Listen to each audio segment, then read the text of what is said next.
Magandang araw mga kababos. Narito ang latest news ngayon sa PBA.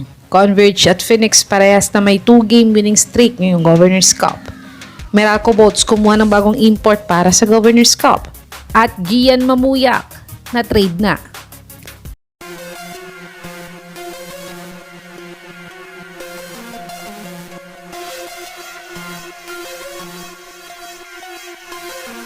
Sa unang game ngayon, nanalo ang Converge kontra sa Terra Firma Jeep ng 2-points win sa score na 105-103.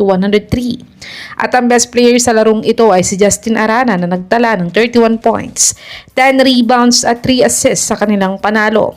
At sa panalo nilang ito ay may 2-game winning streak na ang Converge ngayong conference. Samantalang sa second game naman ay nakasurvive ang Phoenix ng 1-point win kontra sa importless na Meralco Boats sa score na 98-97. At ang best player sa larong ito ay si Kenneth Taffin na nagtala ng 17 points, 7 rebounds at 3 out of 5 shots sa field goal made niya sa kanilang panalo. At gaya sa Converge ay may 2-game winning streak na din ng Phoenix sa panalong ito. Kaya't good luck nga sa dalawang independent teams na to sa mga next games pa nila. Dumako naman tayo sa balitang may bago daw import ang Meralco Boats sa Governor's Cup. Importless ng Meralco Boats na lumaban sa Phoenix kagabi. Ito nga ay dahil may injury nga ang original import nilang si Jordan Verdado. Pero nag-step up naman lahat ng locals nila, kaya't 1-point win lang ang panalo ng Phoenix sa kanila.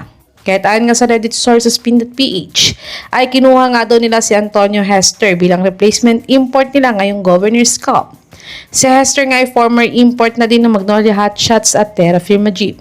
Siya ay nag-average ng 25.1 points. 11.6 rebounds, 3.5 assists, 1.3 steals, 0.4 blocks, 29% 3-point shooter, at 67% free throw shooter sa kanyang 2026 Indonesia IBL season. Sa tingin mga kababos, matutulungan kaya sila ng bago nilang import ngayong Governor's Cup? I-comment nyo na po yan sa baba. Tumungo naman tayo sa balitang na trade na daw si Gian Mamuyak.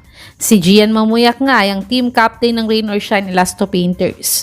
Yun nga lang ay nag-expired na ang kontrata niya last month, kaya siya nga ay nagpapadagdag ng salary extension contract niya. Yun nga lang ay hindi kaya ng Rain or Shine ibigay ang hinihingi niya at may offer din siya sa overseas. Kaya't nagamit ng automatic na extension contract ng Rain or Shine pag hindi magkasundo sa extension contract, bawat players at team. Pero ayon nga sa Reddit sources pin.ph ay na-trade na daw si Gian Mamuyak. At ang 53rd second round pick nila sa Phoenix Super LPG kapalit ng first round pick ng Phoenix sa 53rd draft. Sa tingin mga kababos, fair trade ba ang trade na to ng Phoenix at Rain or Shine? I-comment nyo na po yan sa baba.